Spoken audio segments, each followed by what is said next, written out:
This is James Arnold Taylor, voice of Obi-Wan Kenobi. Welcome to a more civilized podcast. This is the podcast you're looking for. You may not go about your business. Stay here, listen, and then move along. So, we watched, obviously, the Episode 9 panel at Star Wars. We were not at the Star Wars Celebration. Sadly. Yeah, but if you guys want to give us money and help us go next time, I won't say no. If I'm not on panels, I'm not a big convention person, but, send Kyler and Ross, or get us on panels. That'd be awesome. But. Yeah. That would be so cool. And that makes me a little sad. Conventions are fun. They are, but I just, I don't know. I usually run out of gusto pretty quick. I'm just not I'm not good at fanning. Yeah. I realized that while we were watching even that episode where they're giving tidbits and da-da-da-da-da, and I was just sitting there like, oh yeah, I don't really care. I don't care about tidbits. I just want another story. So I'm all about that. And so I am a bad fan, I guess, but and then it depends. There are things. Says the host of a Star Wars podcast. Yeah. There's that. There are some things that it's just like, all right, if you give me some time to geek out about that, if Nathan Fillion walked into the room or Timothy Omundson, man, there would be some hardcore gushing going. Yeah, what? So, okay, so we watched the Episode 9 panel on Ross's television via his PlayStation, and so they had not sponsored by PlayStation yet. Yeah, no. But they had Stephen Colbert hosting a panel, which he claims to be the original Star Wars fan, which, as we demonstrated in our episode on the written portion of the extended Star Wars universe, the Star Wars books predated that early showing that Stephen Colbert got to go to, so there are, in fact, older Star Wars fans than Stephen Colbert. # shots fired. Right?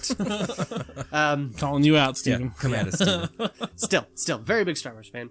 He hosted that. They brought on first J.J. Abrams and Kathleen Kennedy. He chatted with them a bit, tried to pry some information from them, and then we got... I think it was Anthony Daniels We next. got a bunch of the actors, They started with Anthony Daniels. Can I just say, Anthony Daniels knows how to work a room.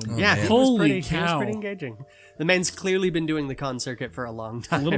But you know what, though? He knows how to work a room, but he completely ignores the interviewer if they give him a chance. Because not only did he kind of have a little trouble being reined in during the Episode 9 panel, during the Star Wars show interludes that they would have in between all of the panels, he went on with their announcer, and just the kid couldn't even ask him a question. I mean, he was just up doing his own thing. The kid hilarious. even on camera just tore up his own note cards, just kind of tossed them, and just kind of sat there and waited. I'm for a okay bit. with it. Totally okay with it. Anthony Daniels can just do it. He knows what he's doing. He can just talk and give us tidbits and tease us. He's cool. And then after Anthony, they brought on Billy D. Williams, who was charming, of course. And just for the record, he is Lando Calrissian. Yeah. And then as a group, they brought on Daisy Ridley, Kelly Marie Tran, John Boyega, Oscar Isaacs. What's his name that's playing? Junis something that starts with an S. Yeah, there we go. Junis Suamato. Look at me. I practiced that name, suckers. Yeah. And Naomi... Yeah, does anyone remember? Yeah, she's a new character. Naomi Aki. Yeah, there we go. Naomi Aki, who is playing a new character in the movie. Did they say the character's name? I can't remember. I think they did. Started with a J. Yeah, they did say it. Yeah, that sounds right. We're gonna look this up. But it was really good. Yeah. It was a fun panel, and they showed, of course, like some stills and things from Episode 9. And Kelly Marie Tran, when she came out, she's got her natural hair, is grown out much longer. And from the one still we saw of her, it's pulled back in a ponytail, so I think she'll have longer hair. And I said this to you guys actually when we were watching. I said, "Wow, she looks a lot better," And then you guys were like, "Well, what do you mean?" And I said, "Well, with the short hair that kind of frames her face, she's got a very round face naturally, and so that kind of haircut that she had, where it's framing her face, made her look very, very immature and childish and young, which I think is what they were going for in Episode 8. That she is just kind of a plucky young kind of nobody in the Resistance. Well, and also she's not someone who's concerned. Like the point of her is not she's trying for appearance. Yeah, and so with the still that we saw with her long hair pulled back in a ponytail, it kind of made her look older, but not in a bad way, but just more mature, more commanding of a presence. And so I thought, that is actually a really good look for her. So You know, I'm it's actually funny pretty excited for that. because when you said that on the panel, I was like, if he brings up in the podcast, should I accuse him of sexism? Because he's concerned? Yeah, please do. And then later on, I was talking to some friends from my writing group, and two of them brought that exact thing up, and they're both women. So I was like, oh, dang it. Now I can't. Curses. But no, she looks a lot. Again, we only have the one still from it, Yeah. so you know, for what it's worth. But like that one still, I'm like, wow, she actually looks like a rebel leader. And of course, rebel leadership is got a lot of open positions after episode 8. They So, do at the moment. so I'm Maybe like, we'll yeah, get that'll to hear be Kelly cool to Marine see her. Tran say, it's a trap. Oh, that would be so cool. That would be so No, It's a Tran. you would freak out. Yeah, no. You would hate that. Yeah, I would hate that's that true. too, It, but- it would not be good. But she Nao- looks good. So that was nice. Naomi Aki's character is named Jana. Jana. Yeah. Okay. And Stephen Colbert asked her point blank, is Jana the daughter of Lando Calrissian? Oh And- yeah, because she's African American also. Yeah, she is African American, and she responded, "I'm sure Lando has children all over the place, all over the galaxy." Yeah, and I believe I remember, because she said that, and I was like, yeah, Lando is definitely like Caesar or Napoleon. He litters the landscape with his children. Yeah. So, And now I am not A+ or anything at reading facial expressions and all of that. I'm actually very bad at it, but I'm putting my money based on her reaction to that question. I am putting my money on her being Lando's I could daughter. see it. Yeah. Yeah. I mean, as we all know, I am definitely anti-wild fan theory speculation. Yeah. So I don't want to say too much. I mean, I won't be surprised either way, I guess is what I'm saying. If she's not, I'd be like, okay, so they didn't want to be cliche and be like, black man, black woman, father and daughter. Yeah. You But know- then But- again, if they're going to cast someone as his daughter, well, It kind of has to makes be. sense. Yeah, that she'd be black. exactly. So either way it goes, I won't be terribly surprised. My initial thought was no. And in thinking about it now, I think that's more because of she doesn't really have any sort of real flair in her style. And now, but that could just be maybe they're estranged and she's just been with Rebellion and so is more in the trenches. Maybe she's but in a rebellious phase. Or Could be. maybe we But- just didn't see her in character, and so we don't Yeah. have a chance to see her. Who knows? Because again, Billy D. Well- Williams is always in character because Billy D. Williams is Lando. But they did have that one But- still of her, and it was very much actiony. It was her standing in a field, but But like the Yeah. costume was more of one that you would wear if you were out it and wasn't. about It wasn't adventuring. Lando wear. Yeah. Yeah. By any means. There was no cape or But satin. or she anything might like not that. be like fashionably flashy, but I could easily see her, especially with that coy answer, I could see her having Lando's sass going on, you know? Well, and I'm not gonna lie. My 100%, I'm basing that on her facial expression when she got asked that question.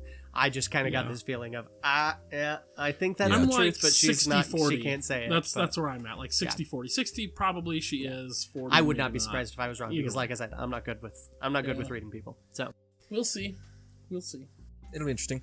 Oh. I'm more interested in the people that we didn't see on the panel. oh yeah, there's- So, because we didn't see. we didn't have Vader. Adam Driver. didn't I mean, Palpatine. We did see Palpatine. we did see Well- Palpatine. At the end. Oh yeah. By the way, we mentioned that last time. Palpatine showed up after the trailer had been. Ian McDiarmid was there and told them to roll it again. But like we also have, I forget her name, the mom in August Rush. Oh yeah, Carrie Russell. We also is didn't gonna be in see. this. Well, I can't remember any of their names. Richard Grant. Dude, the mom in Oh, yeah, August Richard, I Rush. What a forgot pull. Richard Grant is going to be Yeah. in this. Man. And apparently Wow, there's I love also a him. debate now as to whether Matt Smith is actually in the movie or not. Oh, We reported really? that it was, He's a but then I clone saw trooper. Or a stormtrooper. Yeah, he's in it. he's got a cameo. He's taking pulling over a for Daniel Craig. Yeah. But yeah, no, I read somewhere that he said that he's not in the movie, but people were like, oh, maybe he's still doing voice, or I don't know. It could just be even just covered up. Could be. Who knows? Yeah. But love I yeah, to thought see Disney that. confirmed that, though, that he was in it. I did too. He was on the IMDb page for a while, Yeah. and it Is he wasn't not listed. anymore? He wasn't listed as rumored. I don't know. No, we're Let gonna me have to look. Yeah. Can I just talk about Oscar Isaac for a second and how good he looked in that Absolutely, beard? Sure. can. My goodness. I don't know if he'll have a beard in this episode. If he does, I'd be happy with it. But dang, he is a handsome fellow. That's all I can say. Say it again. Man, he is. That's yeah. our I one. really guy. liked. Ooh.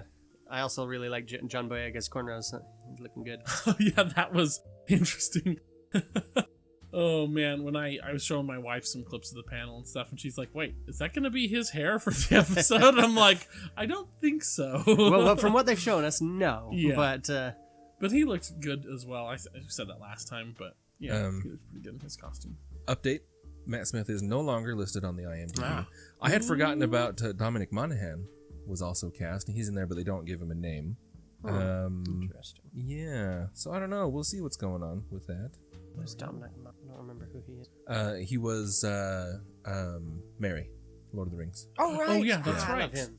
That'll be interesting. My wife- I I'm gonna totally forgot he was in If there. my wife listens to this episode, she's going to be like, how did you know? Slap. So No, she said that about 30 seconds ago when we were like, wait, who is that? Oh, let me look it up. She sensed it from across town. Yeah, exactly. yeah. But yeah, no. I mean, I know they can't put everyone on the panel, but it is odd that we haven't seen any of these other. Well, people I don't that think they it's build. odd. I mean, look at who was on the panel. That's your A-list Yeah. cast, you know. They didn't have Carrie Fisher there either, and that was Oh, man. dark. Well done. thank you. Man. Wow. She was there in spirit. That's I'm right. Bring it down, Chris. No Mark Hamill, Yeah. and Yeah. That was not No- super surprising, just no, but for no- whatever it is they're going to do with him. You know. no Domhnall Gleeson. Yeah. He was not on. Yeah. And they no do. Gwendolyn Christie. Yeah, none of the villains. We don't even know if she's in this movie at all. Yeah. I'm sure she will be. I could see it either way. I could see them leaving that as an actual death because that was a lot more deathy than we put her in a trash compactor and you didn't even see us do that. Of course, so was being thrown down a pit in the Death Star. But we Stop know it, that boss. apparently something Stop happened. Because they actually did on IMDb. I just noticed they do have Ian McDermott on there as Palpatine. So I mean, who knows? Interesting to note also. I'm just now all of a sudden Two remembering words, all these. Force Ghost. That's it. Yeah, I'm remembering all these little Oh, facts that I've picked up fully. from various places. Even as if we're he's a talking Force about Ghost, this. there's a lot of ways that could go wrong. Oh, yes. Yeah. Very many. Apparently, the laugh we heard in the trailer, he didn't record that. They lifted it out of one of the older movies. Return of the So, Jedi. It's got to yeah. be. So it's interesting. I also Cool. heard somewhere that JJ was happy that they kept it under wraps that he was on set. Yeah. So, Well, and you got to remember too, though, that JJ has a history. He likes to mess with fans. Like it's Yeah. not just the we're gonna obfuscate things like we did with the Thor Ragnarok trailer where we're shifting scenes around and everything. And it's like no, he straight up just likes to screw with people. He's just right up there with Brian Konietzko and Michael Dante DiMartino on The Last Airbender, where it's like, oh, we got all these people shipping this ridiculous Zutara thing. Mhm. Yeah, all right, let's just mess with them. Yeah, that's what JJ likes to do. And, yeah. So, We'll see what any ends up other being true. panel tidbits? Just I wanted to mention that I was happy to see the reception of Kelly Marie Tran walking in. Yeah. The picture of Junus dressed as Chewbacca holding up his baby boy. Adorable. So freaking cute. If you So have not seen cute. that, go look it Go- up. yeah, Yeah. seriously. Go look up Jonas It Suetuma-san, was and I'm sure it'll come absolutely up. adorable. Yeah, that was so it was cute. so adorable they put it up twice. Yep. As well they should have. I also remembered from one of the pictures, we got a picture of the Tantive 4 in there. Oh, yeah. It was yeah. sitting amongst trees, which we hadn't Mhm. heard before. Hmm. So, yeah, interesting. Interesting. I'm wondering also, with You know, that, and, I'm going to put forward a theory that I haven't put anyone put forward for episode 9. Time travel. Stop it. Don't. Oh, gosh. just Don't even go there. I'm trying to get my expectations really Real low. But guys. on that vein, what I was about to say is I'm betting. So first of all, I was going to say this originally just to point out that I bet we only get Carrie Fisher for the first act at most. in Yeah, this. it would be hard to give her more than that. Because JJ did say the first picture they put up was of Rey and Chewie and everyone stepping off the Falcon in a jungle-y type planet. Mm-hmm. The Tantive was shown in a very similar type environment.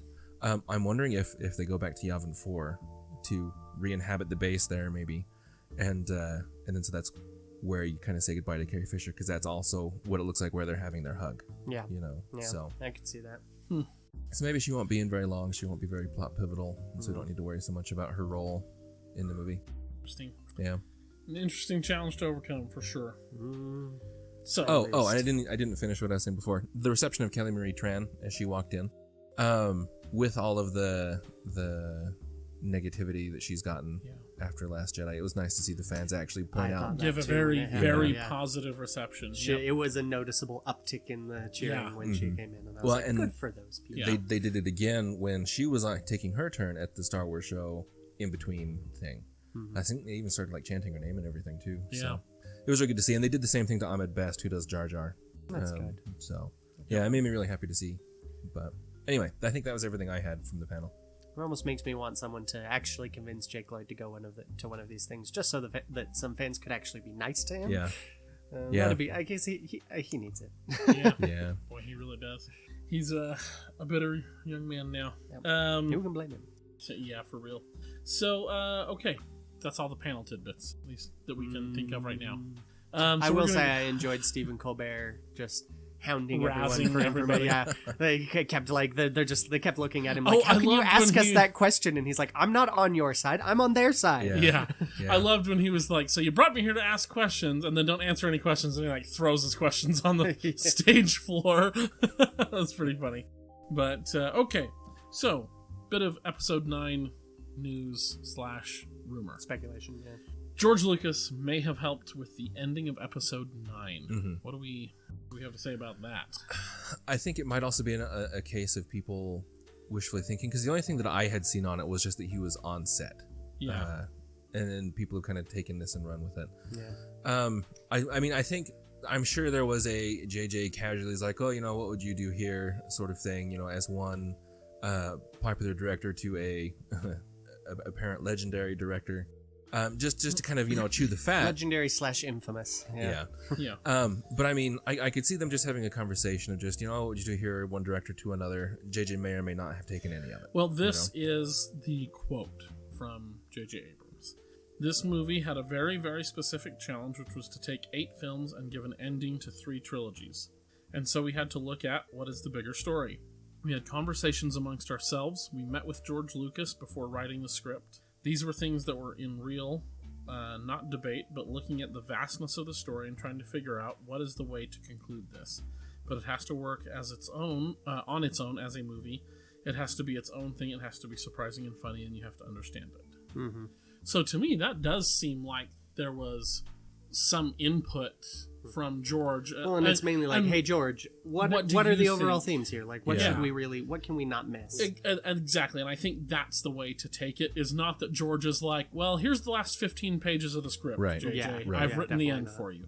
But I think it was more JJ going, "Okay, you're the creator, dude. Like, this is your universe.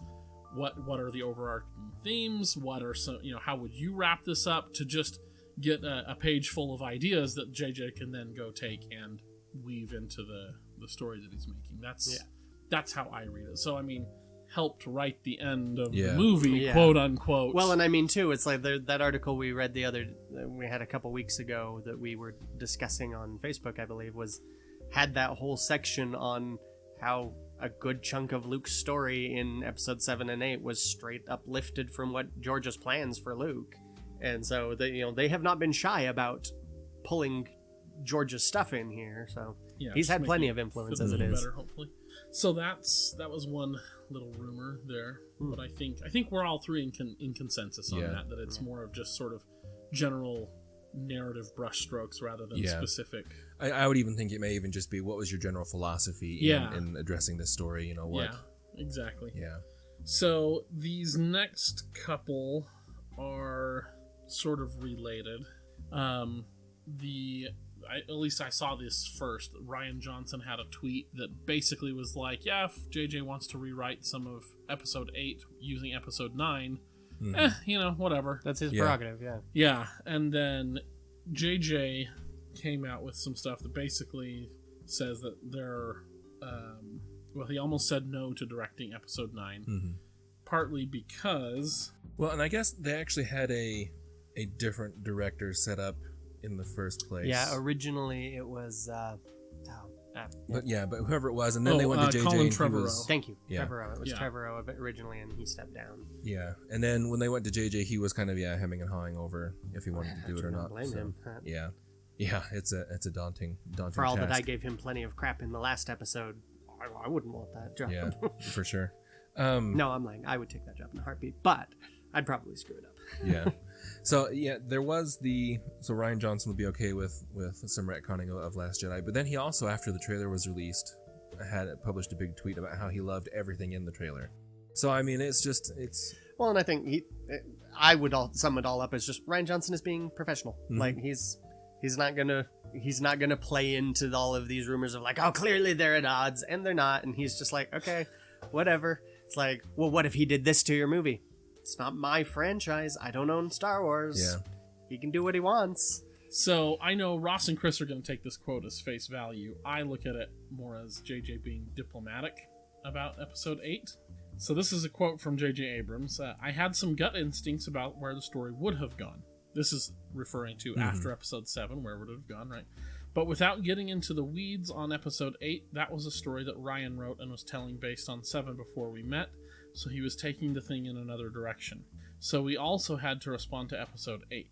So our movie was not just following what we had started, it was following what we had started and then had been advanced by someone else.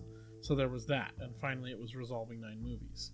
Kind of talking about the challenges of this movie. I know you guys are going to take that at face value, but to me that's him going, boy, he went a direction I would not have gone, and we have problems, and now that's part of the problem of episode 9 is figuring out how to rein that. Well, but see, that's the thing, is figuring out how to, like, if he had an idea for the story and then someone else went some other way, it's that is a huge problem. It's, do I walk in and go try and fit this to what I originally had, because that would be a bad move.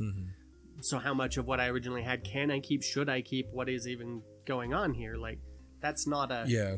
And I'm like, it's definitely not him being like, oh, well, he ruined episode 8.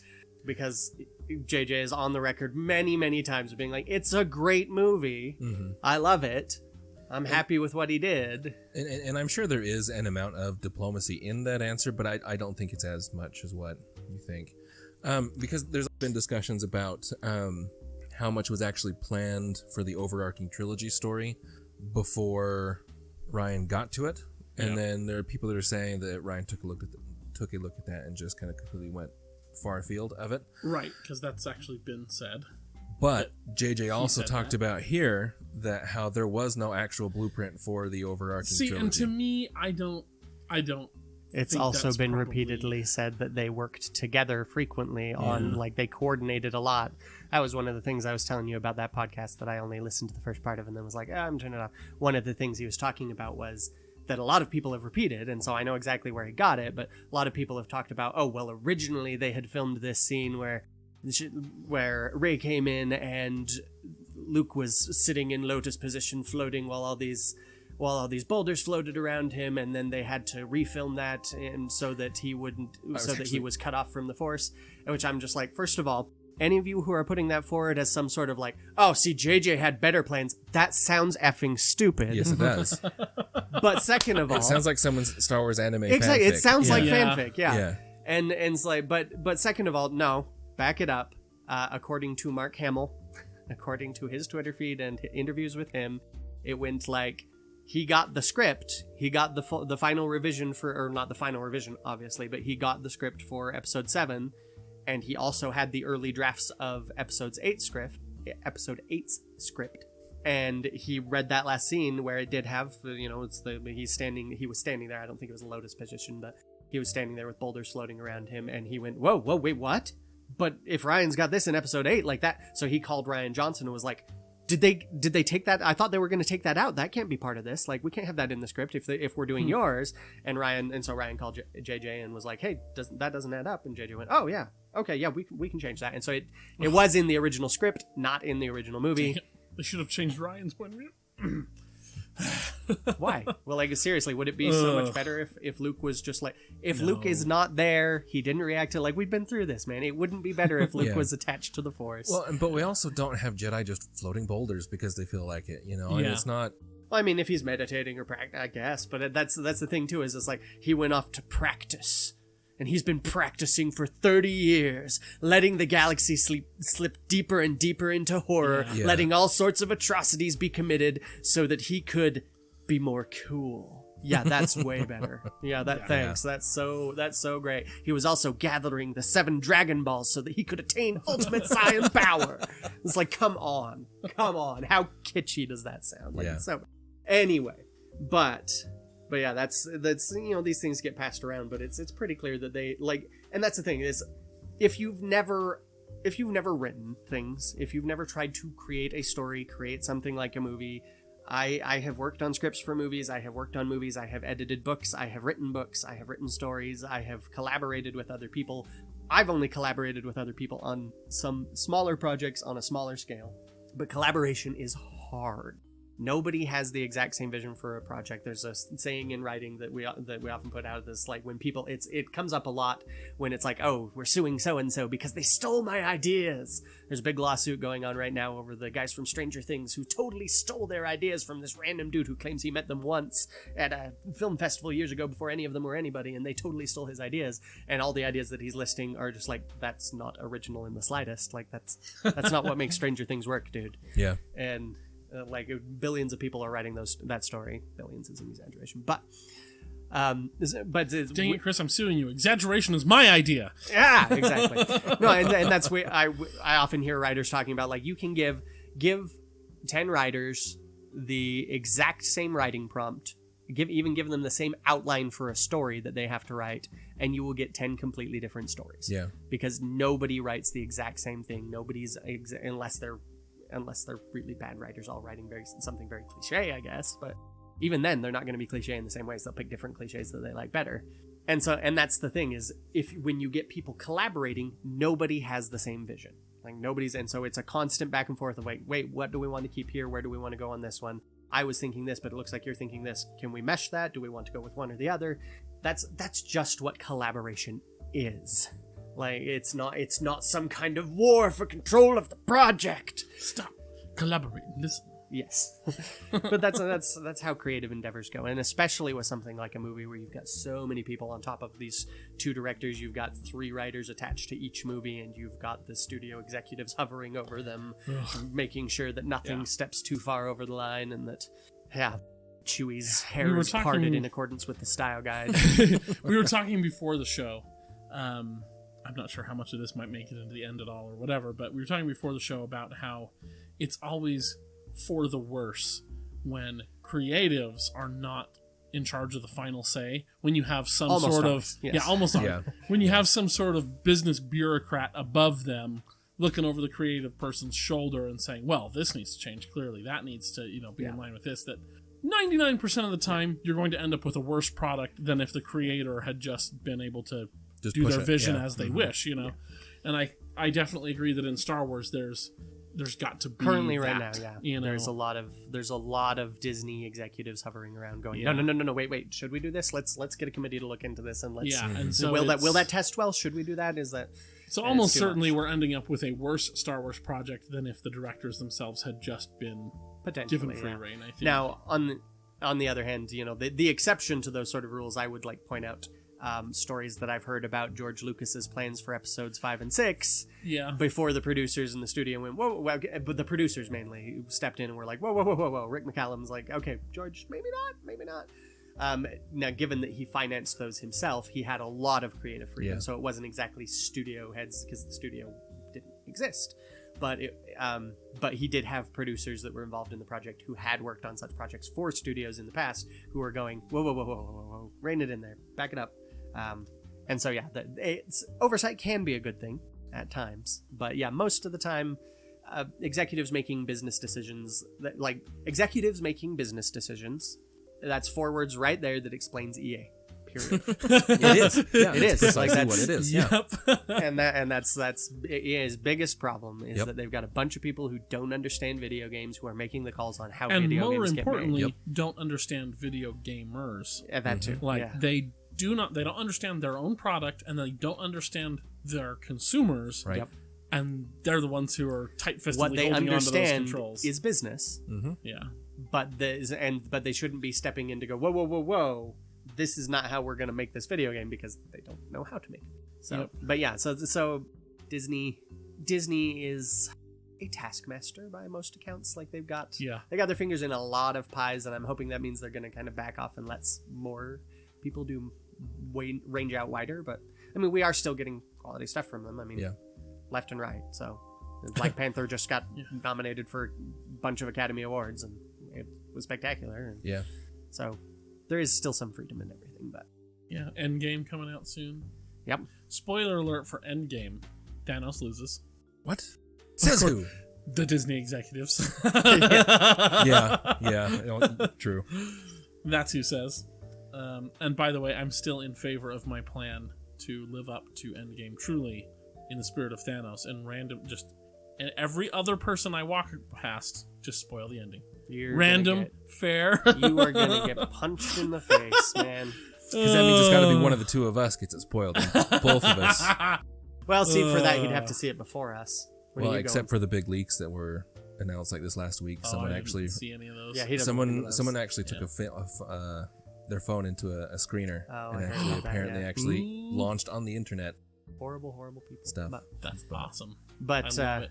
So there we go. Is that all we are we done finally after like an hour and 45 minutes talking about episode 9? do we want to discuss that photo that Russ put up on Twitter? I think that's oh yes. I need to eat some crow, which I Yeah. brought donuts to wash it down with.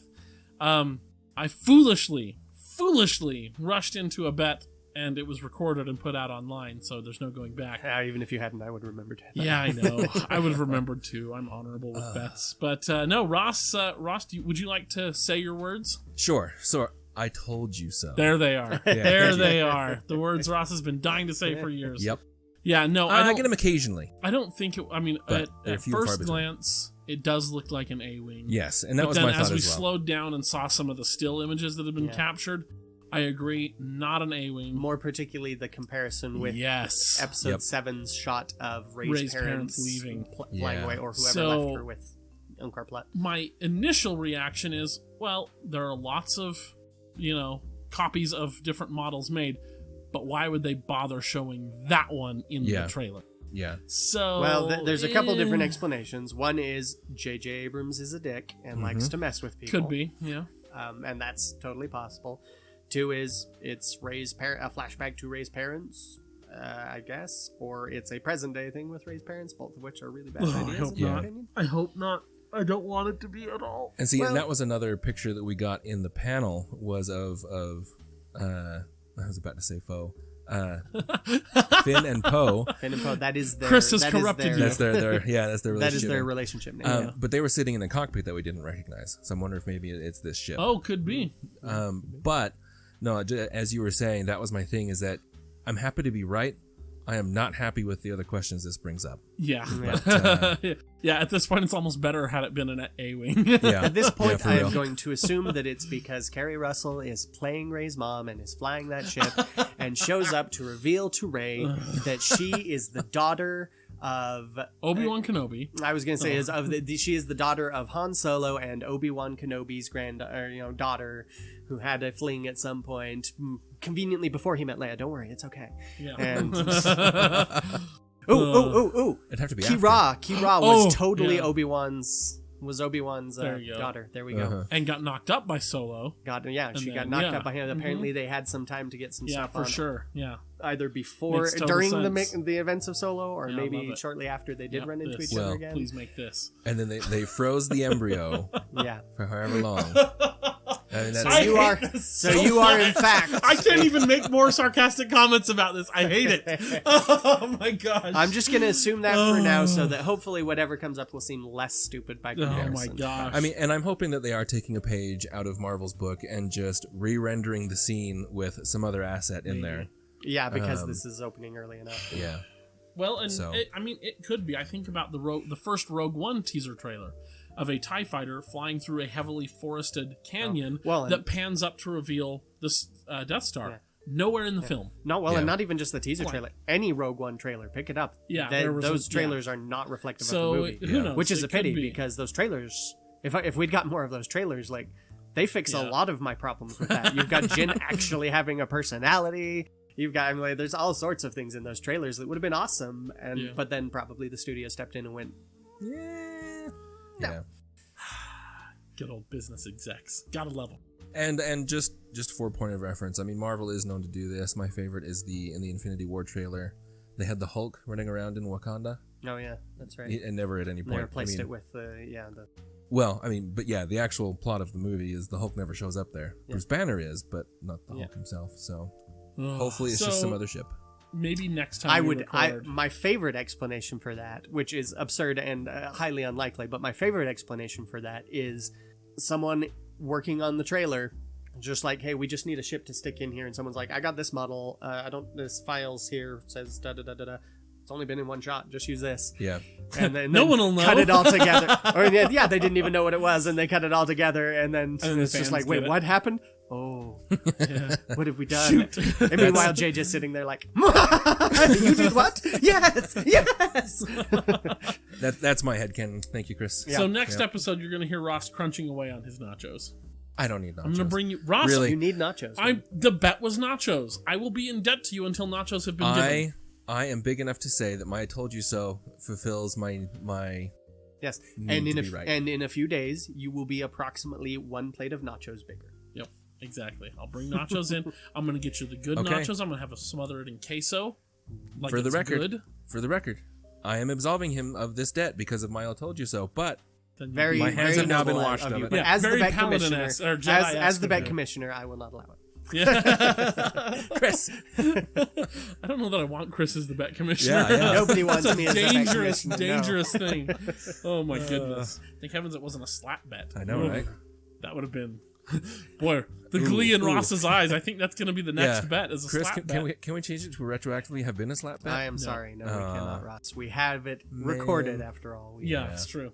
Unless Okay. Kyler Well. consents. No. But again, No, I've been hit by Ross before. I don't like it.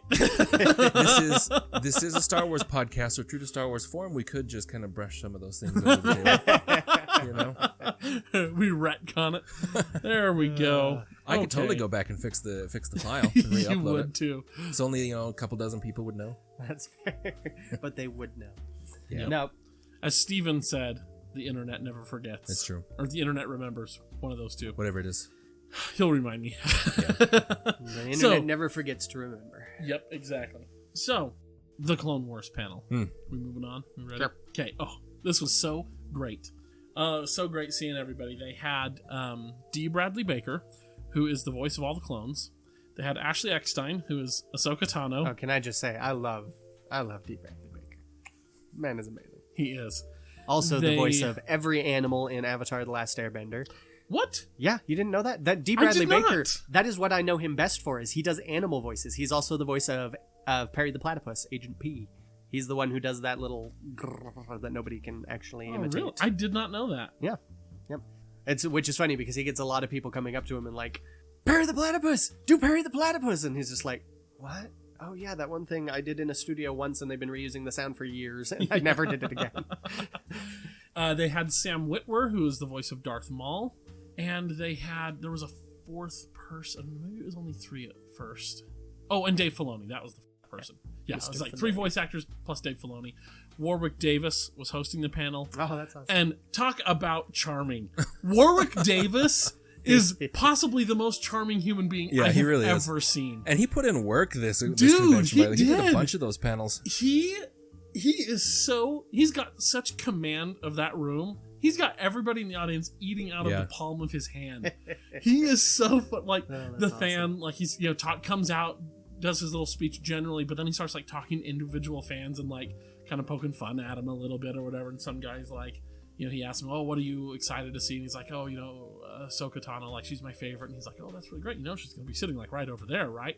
Like you're pretty close. Like how do you feel?" And he's like, "Oh, I'm so excited." He's like, "Okay, and he goes off, and then when they come out, he tells Ashley Eckstein, he's like, "Oh, you've got your biggest fan right over there," and points at the kid. She's like, "What, really?" And she's like, "Oh, well, that's great. Let me go." And so she goes over there and she hugs the kid, like takes a selfie with him real quick, and then she goes and sits back down. And Warwick Davis just looks back at the kid and he's like, "You owe me one." It was just like that kind of stuff all the time. He is an absolute treasure. I think that was actually, I don't have my notes with me, but I think that was exactly what I wrote on my notes was Warwick Davis is a treasure. And then partway through the panel, they brought out Jat, James Arnold Taylor, voice of Obi-Wan Kenobi and Plo Koon. They brought out the others whose names I don't know, I'm sorry. The guy who does Yoda, the guy who does General Grievous, and apparently all of the other droids. And then Matt Lanter, who is Anakin. And brought them out for like the second half of the panel, which was really cool. It was really funny because when Warwick Davis is like, "Oh, should we bring out some more of these other people or whatever?" And everybody, goes mad. They're cheering crazy, whatever. And they come out, and James Arnold Taylor is the last person to be announced. So he comes out last and, does his little wave to the crowd thing and whatever. And everybody's, predictably cheering, as they should, because they're awesome. And it kind of quiets down, and he just Jack kind of just lifts the microphone up, and he's like, "Hello there," and everybody starts cheering, and just impromptu, the General Grievous guy's like, "General Kenobi." And it was awesome. It was so dang funny just how they didn't even miss a beat, kind of riffing off each other. Super, super funny. But the actual fun news of this, I am so excited for this. The 3 stories that I hope they were going to tell, or that I had hoped they would tell in this series of Clone Wars, they're going to tell. Yeah. So, and I'm going to give you the order as well that I think they're going to occur. Okay. Just that's just me speculating. Sure, yeah. So, there was an unfinished and they pulled all 3 story arcs from the unfinished story arcs that were originally going to be in season 6 that just weren't finished. So they released what was finished from season 6 as the secret missions, and then now we have season 7, which is technically season 6, because apparently season 6 is just called the Untold Missions. Mm-hmm. It's kind of weird and confusing, but they've resurrected those last 3. So I think the first one that we'll see, and I don't know what to call the arc, so these are just my names for the arc, is Underworld Ahsoka, is what I called it. Mm-hmm. So this is right after she leaves the Order. She ends up in Coruscant's underworld. I don't know if this is during the Clone War, like pre-Order 66 or post-Order 66. I don't know. If it's post-Order 66, then this one is going to be the last story. If it's pre-Order 66, I think this is going to be the first story that we see. Mm-hmm. And she meets some of the underworld residents and learns how, maybe this war wasn't great. Yeah, maybe the Republic were the good guys, but they're also kind of the bad guys. Like, regular people's lives still get affected when there's a war. Yeah. And regular, innocent bystanders still get hurt when there's a war. And so it's sort of her seeing kind of the Republic's effects in the Republic's own homeworld of the war, which I think will be interesting. And it'll introduce a couple of new characters. They showed us characters, but we didn't see any of the names. But their names were listed in this thing. I was just looking. Like the character that Ahsoka meets in this arc, like they showed it. There were 2 the sisters. Yeah, They gave them names. Oh, they yeah, did? I saw Okay. them. Oh, Yeah, so let me look that back I up. just missed that. So assuming that the Underworld Ahsoka arc is first, then the next thing we're Here's going the to see. Trace and Rafa Martez. Okay, there we go. Oh, that's right. And actually, now that you say those names, that kind of rang a bell for me. Yeah. So assuming the Underworld Ahsoka arc happens first, then the next arc we're going to get, again, this is just my prediction, is the Bad Batch. And that is actually the name of the story arc, because Dave Filoni said it's the name of this story arc. So that's as official as it gets. But the Bad Batch is a group of... So if you've watched the Clone Wars, or if you've seen enough of the Clone Wars, you know who 99 is. Ross, you remember 99? Yeah. He's the deformed, hunchback clone. Super sad story. But they also found... So the clones were, their DNA was degrading because Jango Fett's no longer around to get fresh DNA from. So you're essentially making photocopies of photocopies of photocopies, and after time, it starts to degrade. It's still pretty good. 99% of it's going to be there, but there are mistakes. Yeah.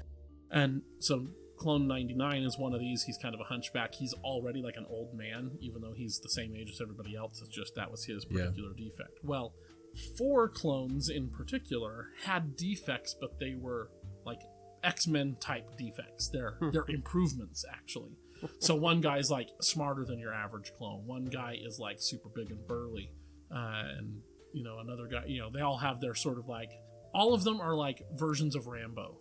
Yeah. And literally down to a red bandana to give a callback to Rambo. And he uses a knife to stab droids and stuff. It's pretty sweet. But anyway, so they're called the Bad Batch because they were all from the same batch. They all had defects, but now they're this super elite commando squad of clones. Now, from what I watched on YouTube of the unfinished episodes, whether or not I'm almost certain that they're going to keep the same story. So if you don't want this story spoiled before episode 7, I guess don't listen to this next little bit. But one of the main clones from the 501st that we get attached to is Echo, who's always citing rules. He's kind of a Ross type character, just paladin, straight shooting, Sounds like a good guy. he is given a whole bunch of keys, like Republic command code keys to memorize, and then he gets captured. And so the Separatists like basically plug his brain into a computer and start pulling all the... He acts basically as a living enigma, and then the Separatists have now got their own enigma machine, and so they're able to circumvent all these Republic defenses, and the war is turning against the Republic. And so the Bad Batch is sent in to destroy this listening post or whatever, this secret lab that has this code cracker or whatever in it, but they don't realize it's Echo. Right. And then they get in, they're about ready to set bombs, and they're like, wait, is that a clone, like, in a Bacta-tank over there? What's going on? Oh my gosh, it's Echo! Oh, he's... okay, we can rescue him. So then they rescue him, and he's got, like, super bad PTSD, because you would. Should we have put a spoiler warning? I did. Oh, Yeah. okay. I missed it. Never mind. And it was just short. Zoned out there. It was just short. And then they bring him back, and then the war starts to swing back in favor of the Republic. So I think that'll be the second one. And I think that will lead directly into the final arc, which is the Siege of Mandalore. So Mandalore is under siege by the Separatists, by Darth Maul and his pirate people or whatever, and then the Republic has to come in. Well, I thought Maul was in control at that point, or did he lose control when the Emperor because comes? there was like an actual... Again, this is all based on videos from like 6 years ago that were put on YouTube with like Dave Filoni commentary. That like, yes, Maul had already established his little criminal empire, and so like Mandalore was becoming like their home base, but then the Emperor comes in and kind of messes things up, but then he still has some sort of... I was under the impression that Maul was just the ruler of Mandalore. He had the Darksaber and everything. Yeah. But then the Emperor in end of season 5 comes in and is like, oh, I thought you were dead, my apprentice. Remember how there's only 2? Yeah, I've got 2, and there can't be any more, and he kicks Darth Maul's butt. Right. But Darth Maul is still alive in Rebels. So my guess is Darth Maul is left as some sort of puppet ruler in Mandalore or something like that. Anyway, so some sort of siege of some kind is happening, and the Republic invades Mandalore. And Ahsoka comes back to work sort of one last mission with Anakin and the clones, even though she's not a Jedi. And it was pretty cool. They showed this unfinished clip at Celebration of Ahsoka like walking down the hall, and all the clones that see her still salute her. They're still like, oh, Commander, you know. She's like, oh, they shouldn't do that, you know, like, I'm not a Jedi, I'm not in the Order anymore, I don't have a military rank, like, and they just keep doing it. And Anakin, he's like, well, you know, they are bred for loyalty. That's like their number one thing they respect, and they know what you, Ahsoka, have done for them on and off the battlefield. Like, they're never gonna stop calling you that, because they love you. And then she meets Rex, and he's like, oh, Commander, it's good to see you. And she's like, don't call me that. And he's like, whatever you say, Commander. And then the doors open, and there's a whole like platoon of clones, and they've all painted their faces of their helmets with Ahsoka's facial markings, her orange and white facial markings. Cultural appropriation. Yeah, exactly. And so then they all got chewed out and had to delete their Twitter accounts. So, and that was the end of the series. So there you go. That's basically how everything goes in the end. But I thought that was a pretty cool send-off for not only Ahsoka, but the series in general, to just be like, yeah, we love you. You know, here it is. Really, really, and they look so cool. Those clones look so cool. So their body armor is all still like blue for the 501st, but then their helmets are this orange Ahsoka face. Well, and it's just the front part just too. The front. But, it looks really and good. We had seen the poster forever ago. Yeah, and I hadn't realized until seeing the trailer that it was it's Ahsoka's markings. So that's that was cool. Really, really cool. They did say that they were that the animation will be a little bit more touched up than the previous Clone Wars, because it's still, time has passed, we still want to make it feel like it's something new, but it still needs to feel like the Clone Wars. So they had some side-by-side shots. There's almost no difference. I saw those. Yeah, it was very, very minor. But but you can tell it still is improved a little bit, but it's the old Clone Wars that we love. That was a really, really fun panel. I highly recommend going back and watching that one in particular. Speaking of, they're also going to have Ray Park doing the choreography for Darth Maul. Yeah, that's right, I forgot. Yeah. They had Ray Park come in and get in mocap and record Darth Maul's lightsaber fights for this series. Which, how cool is that? Yeah. Like, oh my gosh, that's so cool. So expect to see some really, really cool lightsaber fighting in season 7. It's not gonna disappoint in that regard anyway. And my animation brain is now going, oh, that's going to be, for those of us that are a little bit more particular and knowing the styles and seeing how you have a certain sort of identity for a certain style of animation. For those of us who are familiar with both animation and fencing. Well, actually, not even that. So Yeah, I thought he was talking about like fencing style. I've started No. with that, and then I was like, oh wait, does he mean? yeah, no, this is strictly an animation comment. So the fights in Clone Wars, they like to pose a lot. Not as bad as like what Last Jedi did, but you have a bunch of things happen real quick, and then there's just a second of a pause, and then they'll go back and do things real quick. Yeah, that's tougher to do when you're an actual person. So I wonder if they will resolve that or not, or if they'll just kind of let it play as Ray Park did it. Interesting. It'll be cool. I'm excited for Yeah. it. I always want more Clone Wars. So For sure. and especially because Dave Filoni said that he had the later seasons of Clone Wars like past. So what is now currently going to be season 7 of Clone Wars is literally just the second half of season 6 of what he had initially planned. At the end of season 6, we were going to see Order 66 happen. Mm-hmm. And then season 7 and 8 was going to be any surviving Jedi and the clones and how they deal with Order 66. So I'm hoping, this is not confirmed, Disney has not said anything like this, but I am desperately hoping that if this does well, and I'm sure that it will, that they'll be like, why don't you go ahead and finish telling those post-Order 66 stories that you had thought of? Because that would be super interesting to see. Well, Dave does need a new project now. Yeah. Rebels is done. Clone Wars after this is done again. Yeah. So. Well, he's got, Resistance still. Oh, is he on that as well? Yeah. Oh. They showed a poster for Resistance. Dave I'm Filoni just is gonna. basically the face of animated Disney. Yeah, Disney no, Star he- Wars. that is- animated Star Wars. That I is know. literally his actual job. He is the person in charge of all animation at There you go. Lucasfilm. But no, the Star Wars Rebels, they showed the poster for season 2. Looks fetching sweet. So Tam Rivora, You mean Resistance? or Resistance? Yeah, sorry. Tam Rivora, the girl who went with the First Order. You can see like they have kind of like a bust of her and Kaz on either side of the Colossus station, and you can see she's in a TIE Fighter's like pilot's uniform. You can see kind of like the neck cuff thing and like the shoulder armor stuff. So I'm like, how cool is this? That I'm hoping that means we're going to see a lot more of like inside the First Order, what their training is like, what life is like for her. Like, I'm super excited for sort of that internal conflict that she's going to have, because she's going to come back eventually to the good side, it, because her motivations for joining the First Order initially are good. So when she realizes that overall this is a bad organization, I think she's going to jump ship. But I'm just so excited to see more First Order, guys. It's going to be so great. Oh, and then the next biggest person on there is Yeager for the good side, and that ISB agent for the bad side that recruited her. So I'm like, and she was a really interesting character, so I'm super excited to see just more of her doing security, intelligence kind of stuff. That'll be cool. And then way at the bottom, there's some new Imperial officer or First Order officer at the bottom. So I'm like, cool, new villains, yay! I'm way excited. Oh man, okay. Sorry for my Resistance detour there. No? Ross, you got some stuff for us, I think. So a couple things about Galaxy's Edge. I guess there wasn't actually a lot of new information.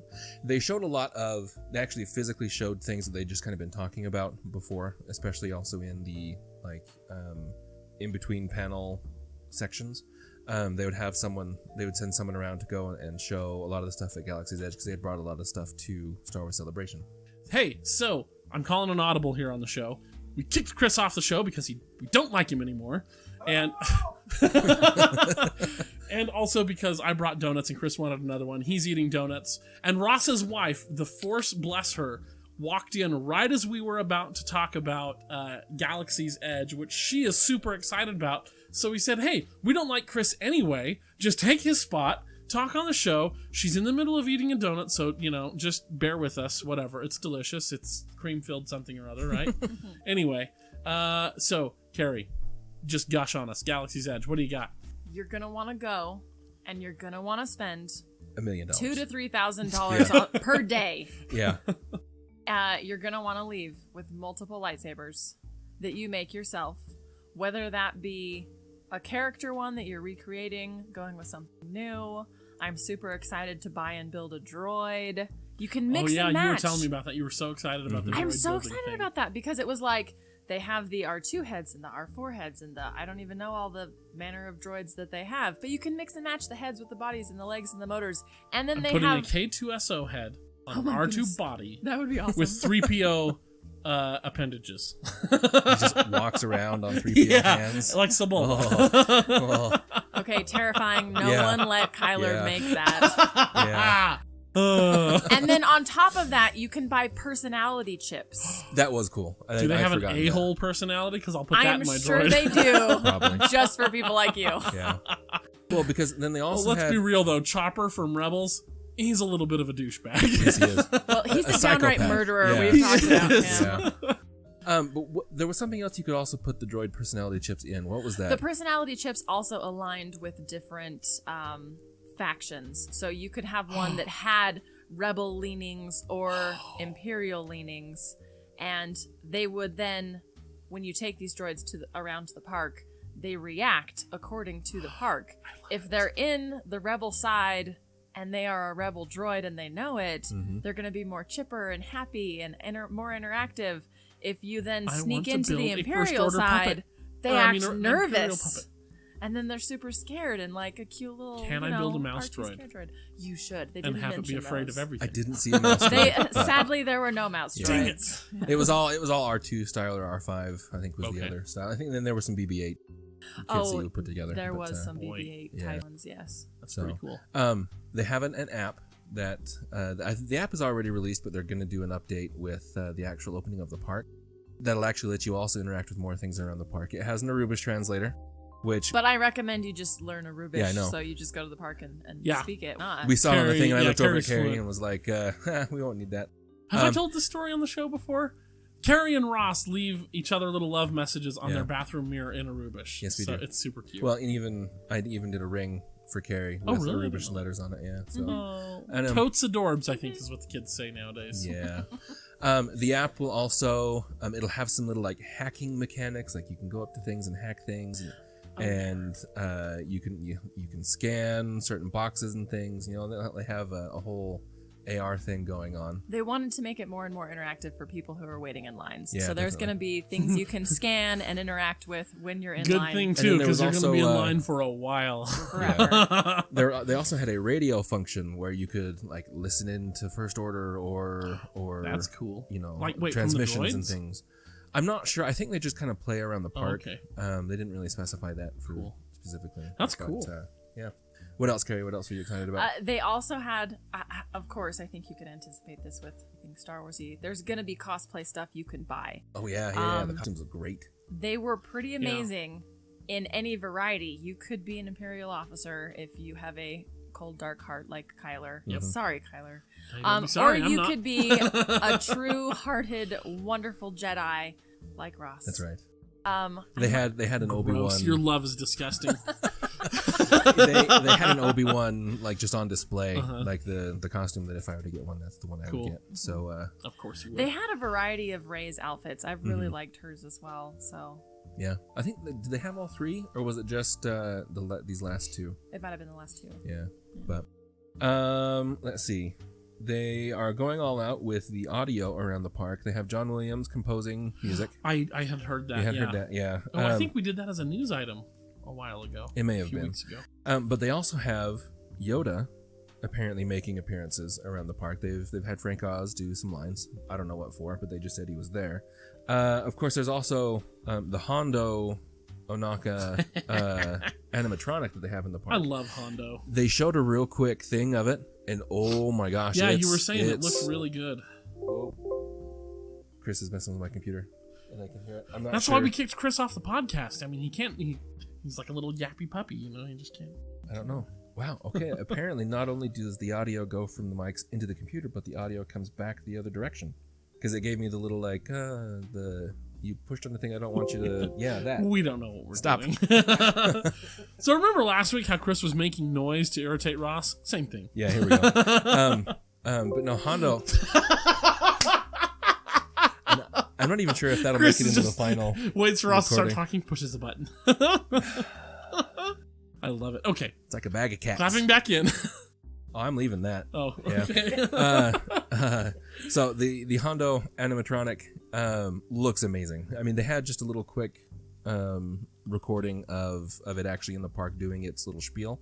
And like when it first turns around and looks at you, I mean, it looks like a person. And then occasionally as it starts to talk, you do see it is a little more robotic, but like it was good. And then the last thing was just kind of a little, apparently Nine Numb is somewhere in the park. I just have his name written down. I don't remember what the details were around that anymore. Do you remember? Mm-hmm. They went and tracked down the original actor. No Yes, way. that's They right, had to that's go right. search in the heart of Africa Yeah. to find this random guy. Yeah, because originally when he did the voice in Jedi, he was just some college student. Then he goes Yeah. back to, I think it was, wasn't it like Nigeria or something like that? Namibia or something like that, yeah. Somewhere. But yeah, no, they actually took It a was crew. Wakanda, I'm pretty sure. Wakanda. I was gonna say wrong franchise, but that's close enough anymore. It's all Disney. But no, they actually took a crew, went and found him, and like set up this little like makeshift recording booth, which was only slightly better than what we have here. So it was very adequate. I mean, it was like 2x4, not 2x4s, particle board. You know, I think they put some sheets over it and just had him anyway. Wow. But yeah, no, they had him recording stuff. That's way cool. They were working way too hard for authenticity Yeah. because I don't think any fans besides maybe I would know. Kyler would know. The Kyler intense Star Wars fans would Yes. have known the difference. For sure. Because I would not have. And then finally, what we felt was kind of dumb, but luckily they put it right in the middle of the presentation, were the branded partnership bottles that they had done. Yeah. So we're watching the Galaxy's Edge thing, kind of in the middle of the presentation. They're like, "Oh, we're so excited to announce this partnership. And here we have this trailer." And you're watching this trailer, and there's like First Order troops, and they're guarding this box, and like something happens, and the First Order troops run off, and then just some regular people walk up and open the box, and it's Coca-Cola and the Sprite bottle, and I think it was a Dasani water bottle. Chris, I'm staring at you again. it's more of the fake harp things. You have a phone, sir.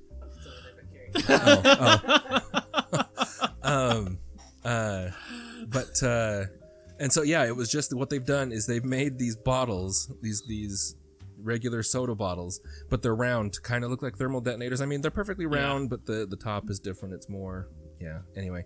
But they've redone the company logos in Arubish. I mean, they look cool. They look cool. That was cool and cute, but they had so much hype for Yeah. it. It was like, wow, what new droid or Yeah. movie or video game are we introducing now? Oh, it's soda. It's soda bottles, yeah. And they're gonna sell them in the park. I mean, so here's the thing. My thought is, had you walked into the park and you saw these, sitting on a shelf somewhere, you'd have been like, "Oh, that's so cool! Look at they're trying to be in the story and everything." But to make it a part of the presentation, it was like, really? So they just oversold it is the thing. Oversold it. Spent too much time on it when I was looking for other more details. I mean, it'll be cool, but it's like, give me a little more meat.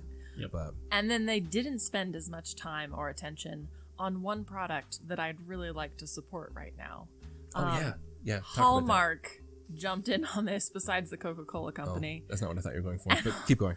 Hallmark was now selling a Darth Maul salt and pepper shaker where his top half is the salt and his bottom half is the pepper. And you can stack him so he can be a whole person, or you can separate him. And that was my favorite product so far. You know what the price was? Half off. Thanks. But actually, maybe you can also talk about Ahsoka's voice actor, her little project. Actually, X thing. Yeah. That's also an embarrassing moment. You should definitely tell Well- because if you don't, I'm going to. Tell the embarrassing story and then tell her what she's working on. So, naturally, we're sitting around watching the Star Wars Celebration, and this one announcer is looking at some of the products that they're going to be releasing at Galaxy's Edge. And the person presenting the products is like, "Oh, and here's an Ahsoka doll. We got this especially for A you." short blonde woman. Yes, was the one with the mic talking to this presenter. And she just reacted kind of odd. So it was Yeah. like, "Oh, I don't know if she knows who Ahsoka is. Like, she's not a traditional main, like, character, not someone you'd see in A New Hope, you know, the classic people. So we were just like, I don't think she knows who that is. And then the Star Wars Celebration continues, and we slowly connect the dots that this woman who didn't know who Ahsoka was is the voice of Ahsoka. And I was super disappointed in myself for totally missing that. Yeah, I got a phone call about this so they could confess their sins to me. we were totally judging. You know, she was just some woman they probably found to do an announcement. She has no idea. No, Look at this. She probably doesn't even know who Ahsoka is. Yeah. Voices Ahsoka. We felt pretty bad. But, yeah. But tell her about the clothing that she's putting together. So this woman, the voice of Ahsoka, I don't even know her name. Do you? Carrie? Ashley Eckstein. Okay, so Ashley here, and started this, their grand opening, I guess, was at this Star Wars Celebration. She created a company called Her Universe, and it has a section of it called Sisters in the Force. She had just always liked that name as a way to bond women who like Star Wars, and she's released a whole bunch of clothing items that are styled after all of these Star Wars characters. So there's like a gray Haldo dress. There's one dress that was inspired by Kylo's helmet. That one I thought was a little bit odd. I saw a girl on Twitter that had the Leia's Bespin dress that was pretty cool looking. Some of them are really cute. The Bespin one was kind of adorable. Some of them I was like, not really my thing. I can see why other people would like it, but it's not really like. I'm gonna get crucified for saying this, but the Tano hoodie, that I'm like, okay. The hoodie, or you talk about the sweater? The sweater, the hoodie. There's thing, a sweater whatever. that's an orange because there was a different one. Yeah, because it says Tano right across the chest in blue, and then like the arms are like her Montrals, where it's kind of the blue and white stripes. That was kind of big and bold, yeah. Yeah, that one I'm like, it just kind of was a miss for me. Don't that one hate was more like a jersey. It was kind of bright and loud. Yeah. And she had other ones. Most of them are just inspired by. So she has dresses that looks like some of the Padme dresses, but you can tell they just use the same color scheme, and it's actually a reasonable thing to wear. Yeah. But yeah, they're pretty cool. I've seen some of the stuff, like you said, and pretty cool. Yeah. Anything else you were excited about? I'm so excited to go spend $1,000. Yeah. I've already decided I'm getting 2 lightsabers. 2? Yeah. So we can fight? No. He can't Because I decide want to. if he wants So a you're blue going or to dual green. wield double. So he's getting both. Yeah. Gotcha. And I've decided that the blue one is going to have the crossguard. Right, Chris? Chris is looking stupidly at Ross for I don't mentioning crossguard lightsabers. I don't think he was listening anymore. Yep. Gosh dang it, Chris. And he's punishing Ross now by messing with his keyboard. Oh, shoot. Okay. Well, I think we're going to have to call it a day for the Galaxy's Edge. Well, thank you, Carrie, for joining the show. With a mouthful of donut, I want you to come say goodbye. Just because it'll be funny. Bye. Dang it, Carrie, come on! All right. Okay, so we're ready to talk about The Mandalorian? So they did release a trailer. Wasn't streamed, but it's predictably on YouTube about 5 minutes after. Yes, So if you don't mind listening to some some people crowding. whose mental facilities I will not comment on going, oh, whoa, There over are and over some- and there- over and over and over again right next to the There camera. are about 10 of them, 10 different recordings on okay. YouTube. Not some of them are worse than others as far as like the crowd being rowdy. Some of them is just like the general cheering, and the person recording actually was quiet. I think that was the one I saw. Yeah, it wasn't bad. There The are one I 2 or watched 3 was good pretty ones, and there obnoxious. are lots of not good ones. It looks, I think, really good. To me, I think they were successful in their goal of capturing the look and feel of the original trilogy. As far as the looks go, the costuming, it feels kind of dirty like the original trilogy did. That Tatooine it looked grimy. You kind of watch those Tatooine scenes, you want to go wash your hands after a little bit. What we assume was Tatooine. Or no, I'm saying when you watch the original trilogy and you're in Mos I see what Eisley, you're saying. it does feel kind of grimy. Yeah. Which is what they were going Which for, is what they were going for. Wanted to And feel I think, used. and I think with the Mandalorian as well, you get that same kind of feeling that like you feel a little dusty after watching it. You know. Ross, you were right. His ship looks very much like it is genetically related to the Cutlass in Star Citizen. Yep. Yes, it does. 2 very big engines on the back that are kind of cut offset. the front wings off the Cutlass, the front fins, and that's pretty much his ship. Do you remember what the name of it was? I keep thinking Ebon Ebon Hawk, but that's not the right one. That's the one from Old Republic. Fetch. Chris is going to look it up, but I had it written down. I keep forgetting my notes, dang it. I watch this stuff at home, write it down so that I'm prepared, and then I forget to bring it over. Yeah. It was a cool name, though, I remember. I remember, I was it being was okay with it. Yeah. It's very shiny. It is very shiny. I was a little bit surprised at that. And it doesn't look quite as sleek as I figured a bounty hunter ship would look like. But again, I guess the Slave One doesn't look sleek either. But and then you also have like the Houndstooth. Yeah, Houndstooth. Well, Houndstooth is so cool looking. But you anyway, kidding? I'm excited for what? I hate the Houndstooth. Ross. Ugh, Anyway. Come on. Okay. But one thing that I was really excited about, Jon Favreau said The Razor Crest. Razor Crest. Razor I knew it Crest. was with an R. I'm like, the Ravager? No, that's a title for the Star Destroyer or Super Star Destroyer.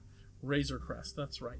But one thing that I'm really excited about, and Jon Favreau apparently feels the same way I do, so I am happy about this, is all too often in fantasy settings, after the revolution that topples the big bad, everything is sunshine and roses. Well, and that's the end of the story. So That's it's the like, end of and the everyone story. lived happily ever Everything, after. yeah, is sunshine and roses. And if you look at history, it's usually the front end of the problems that is over with when the revolution is over. Mm-hmm. Then you have many, many years, sometimes decades, of sticky, awful mess as you try to sort things out. And Jon Favreau, I don't have the exact quote, but he said essentially that Mandalorian is set 5 years after Return of the Jedi, so the New Republic is just a baby trying to figure stuff out. And he said, he basically said that in the aftermath of revolutions in history, in real history, it's really, really wonderful for about 5 minutes, and then it gets messy. And he said that they want to explore that aspect of the mess left in the wake of a successful revolution. So, as a historian, I'm going, yes! There are so many wonderful revolutions for you to look at when it comes to messy aftermath of a successful revolution. Oh, this is going to be good. So I hope they do that well. I have high hopes for this, maybe too high, maybe I'll be disappointed. But for right now, I'm really quite excited for that, just because the fact that Jon Favreau understands that when the big bad is toppled, that is not the end of the story. That there is messy reconstruction that follows. That people get screwed. There might be more deaths and maybe even some tight, iron-fisted oppression going on as they settle things out. Like, just because the good guys won doesn't mean the good guys are going to still be good for right now as they sort things. Like, there are so many cool, complex moral issues they can explore here. So I'm super excited for that. And I've been happy with everything I've seen Jon Favreau do. I mean, he's done a lot of the Marvel stuff. Yeah. He does a good job. So I think... He did Iron Man 1 and 2. He did... He was in Friends for seasons and seasons. Yes, he was. He did the live-action Jungle Book remake, Yes, he which did. actually was decent. But And he takes Lion a lot King. of directorial He's doing things Lion as King. well. He was directing Lion King at the same time he was trying to direct this. So he said in the panel that like he would show up in the morning at the Star Wars set, work for like 4 or 5 hours there, then he'd have to go for 4 or 5 hours because he's the producer of the Lion King and like, check off a bunch of stuff, approve a bunch of things, come back, film for another couple hours and call it a day. Man. Yeah, absolutely insane. But just a little bit about the characters that were revealed. So Pedro Pascal, we knew he is the Mandalorian. We do not have a name for him. He is still just the Mandalorian. And in everything behind the scenes they showed of him, the dude does not stop smiling. Yeah. He is so excited. We're going to about talk about role. that in just Are a we? second. Okay. Yeah. So they basically described him as sort of like a Clint Eastwood type lone gunfighter, just kind of gruff. I'm not here to kid around at all. I've got a job to do, and if you're in my way, you're either going to get out of my way or you're going to wind up dead. Those are your choices. Now move, And then Pedro Pascal said that when he walked into the meeting room with creators, the storyboards were all up on the walls, and he was all excited looking at characters, and he kept pointing out, like, oh man, do I, the storyboards were up for the scenes. He said that he was born in 1975. He grew up with the Star Wars universe, so he'd be happy playing any character. He asked them, do I play this bug? Do I play a robot? And they said, no, you're the Mandalorian. And then he looks back at the storyboards and sees the Mandalorian and all these storyboards, and he's just like, and apparently he just burst into tears. He was so happy, just like this little kid's dream come, because he was like, well, I'd be happy with any part just to be in Star Wars something. Like, it'd be so cool to be like some little alien thing. And he's like, so what part do I get? And they're like, no, you don't get it. You're the Mandalorian. Like, this is not an audition. This is us offering you the lead. Yeah. And he was just like, what? And so, like, at the panel even, that dude was fetching ear-to-ear grinning. He was so happy. And I'm like, dude, good on you. How awesome is this to have a lead character that loves Star Wars that much? Way cool. Then Gina Carano plays a character named Cara Dune. She's an ex-rebel shock trooper, which is going to be pretty interesting. My speculation, they didn't really say anything about her character except that she said, Gina Carano said, I'm a bit of a loner, which was fitting. She said, she says, I'm having a bit of trouble reintegrating myself into society. So some rebel shock trooper that maybe has a little bit of PTSD or something after the war. My speculation is that she is another bounty hunter. That's my feel. And then Jon Favreau said the person who had the least amount of fun on the set was Carano's stunt double because she just didn't get to do much. Yeah, Gina I was going to Carano say, just kept doing things, and that was... We've got a former MMA fighter there. And that's what I was going to say. She's an MMA fighter. Was she MMA or was she WWE? According to what her Wikipedia page I'm looking at right now, it's MMA. Yeah. So she's buff, and you could tell, like, in her dress and stuff, like, her arms are... She can break you in half with very little trouble. I think I said it when we talked about this in the news several weeks ago. I mean, she's both attractive and scary. Yes, very much so. Yeah. I'm afraid of how much I'm attracted to her. Oh, yeah. Okay, here we go. Carano was, what's her name in Deadpool? She was the heavy hitter in Deadpool on the bad guy side. Yeah, she's been in quite a few things recently. But Jon Favreau was saying how he would, when he would leave for his, like, Lion King approval break or whatever for a couple hours, he would come back and find her in the middle of doing, like, these super dangerous stunts and would be, like, freaking out because he's like, no, like, you're one of our leads, like, we can't get down from there, kind of a thing. You can't be injured. Yeah, you can't be injured, like, stop. And then he told another story too, how they were going to have her stunt double, like, carry this person off stage or whatever, and she was just like, whatever, and, like, drags this actual person, not a dummy, just, like, picks him up and hauls him right off with no problem. And I'm just like, wow. Well, and didn't they say that she had to do it like 12 times too or something? Yeah, and like but I was just impressed that it's not a dummy. Yeah. It's not like lightweight, to look good for the show. It's the actual actor, and she's just flipping him around stage like a rag doll, apparently. I'm like, that is going to be so cool to see this total kick butt girl ex-rebel trooper. Like, I'm way excited for her character.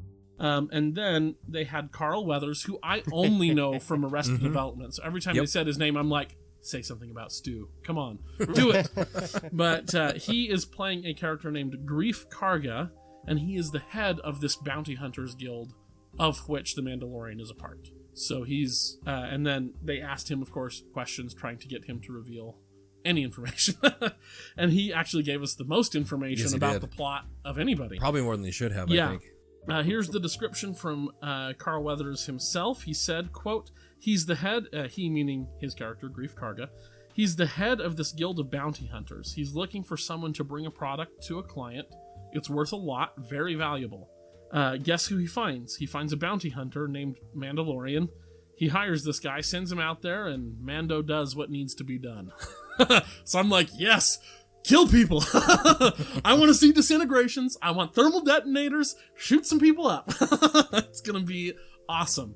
So I'm way excited. This will launch, as we said, 2 weeks ago or last week, something like that. Last week. With Disney Plus, November 12th.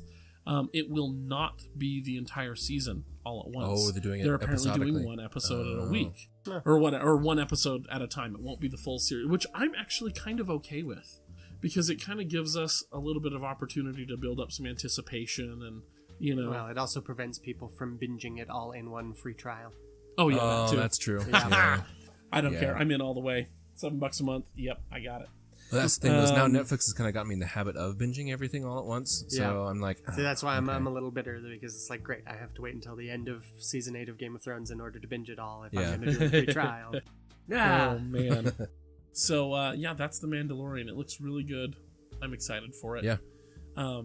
They were shooting stuff, like, in their garages and stuff. Like, they were building some of the models is what they were saying. Yeah. Yeah, and so, that's it. Like, Favreau was, like, building, like, the ship model, helping with the ship model get built and stuff, and they're just building it. And Dave Filoni told Favreau, because Dave Filoni is directing the first episode and helped sort of not create, but like just kind of helped in general with the series as a whole, and then got to direct the first episode.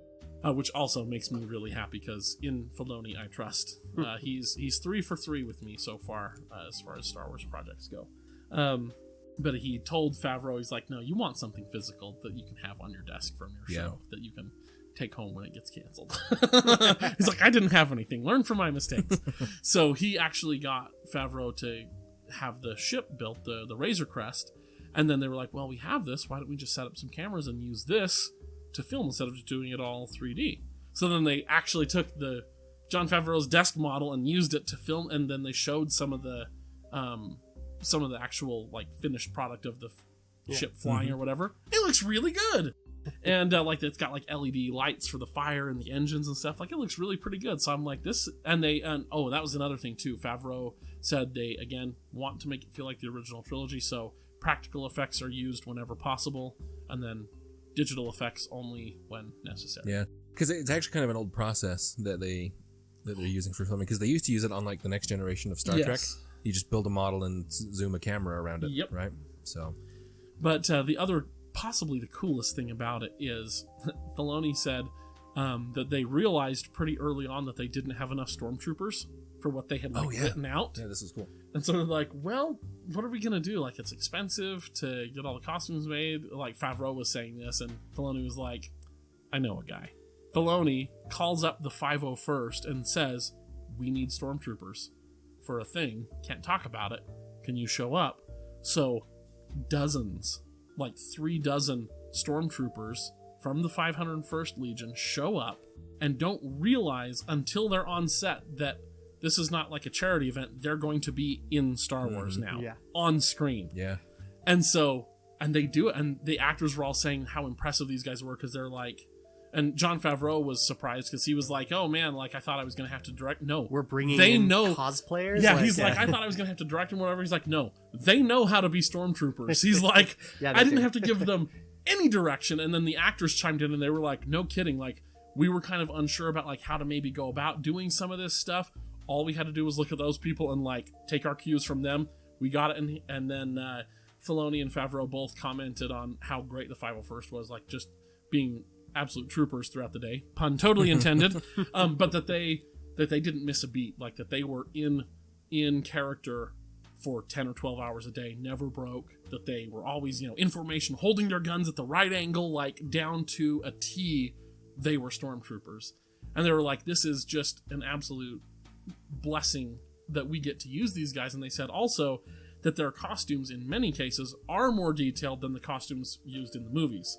He's like, so we didn't have to worry about any sort of like that it wouldn't be up to par, because their costumes are better than what we're using. Yeah. So I'm like, that is so cool. And then Filoni pointed out also, how cool is it for these 501st members? They now get screen-worn uniforms to take home. Yeah. Their uniforms have now appeared on screen, actually in universe, and now you get to take it home. Like, they're like, that never happens with movies. That you get to just take stuff home. Do you think that they'll know who they are in the shots? Probably. I mean, you would know if where you were standing. They've personalized their armor enough too. It's like, well, not even obviously that. but yeah, they've got their personal touches and they've got their little bits. And well, maybe, but also like if Dave Filoni is like, hey, I need you 2 stormtroopers to flank this door, and then you see that door in the movie, well, sure. And there's 2. It's like, oh, that was me, But if it's like a block of people walking past a camera, do you think they'll be like, oh yeah, I was number 3 in that row? Probably. But these are people who get better than movie accurate stormtrooper costumes, Ross. I'm pretty sure they'll remember the exact row and column they were marching in. So, anyway, so that was the cool stuff from The Mandalorian. It looks awesome. I bought the poster. They had a limited poster for everybody that was there, and then they were on eBay, so I got one for like $40. It looks so cool. I want it. The poster looks really cool. It is totally like an old Western kind of like script on the poster and stuff. It looks really cool. So, yeah, I think that's it for the show. Ross and Carrie have somewhere to be, so we got to wrap it up. Yeah, sorry about that. No, it's all right. But, yeah, so that's it. I'm Kyler. Be sure to follow us on Twitter @MoreCivilized and join our Facebook group, A More Civilized Podcast. That's where all the information for our event on Star Wars Day is at. We would love for you to RSVP so we can plan accordingly for cheap pizza. And we're Chris. Yeah, True, but it's... that that event again is going to be on May the 4th. That is a week and a half from when this podcast episode went up. That will be in Spanish Fork, Utah, at the Dragon's Keep comic store on Main Street. So come on down. It'll be from 4 to 8 in the afternoon that Saturday, May the 4th again. We'll be watching some Star Wars movie. You can get on our Facebook group and vote in the poll which one you want to watch. And Alan, shut up. We're not watching the Christmas special. Oh, yeah, no. And Ryan, shut up. We're not watching the Ewoks or the droid cartoons. Obviously, we're watching Solo. Somebody go on there and vote for Solo. It's feeling very lonely. It's the only movie that hasn't been voted for yet. So yeah, go and vote. We'll probably look at the video Saturday, like that Saturday morning. Like we'll look at the poll and see who's winning. So you have till like the morning-ish sometime of May 4th. We'll surprise everyone with a Star Trek movie. I should totally do it. I'll bring Next Generation. Or not Next Generation, Undiscovered Country. Nice. So this week, we'd like to shout out 2 people, actually. The first is on a little bit of a personal note. To Kelsey Hatch, we'd like to say thank you very much for pointing out Carrie and how much you enjoyed her being on the podcast. Oh, yeah. I made sure as soon as I saw it to send her a text to make sure she knew and she was appreciated. Which is part of why she showed up in this episode, I think. That's right. Yep, and I appreciated you appreciating her. Also, we wanted to say thank you to... I appreciated Ross appreciating you appreciating her. It's already gone on too long. I am not capable of feeling that amount of appreciation, so... And we also wanted to express our appreciation to Chris... Gatlin. Yeah. For keeping us well stocked with memes. I think he has definitely been the most prevalent poster over this last week. Gatlin's a good dude. I met him last year at Gen Con. Oh, okay. Yep, he's awesome. Nice. He and I are Critical Role buddies. Oh, that means I'll probably meet him at Gen Con this year. Cool. No, he's not going this year. Oh, yeah, Chris. Sad. Yeah, and then if you want to speak with me, you can find me on Twitter at Mr_R_star. Thank you all for listening. We'll hear you next week, and in the meantime, may the Force be with you. Always. I'm Anna Graves, and thank you for listening to a more civilized podcast. So you are in fact. And meanwhile, Jay just sitting there like, you did what? Yes. We're only adequate. Yeah. Hey.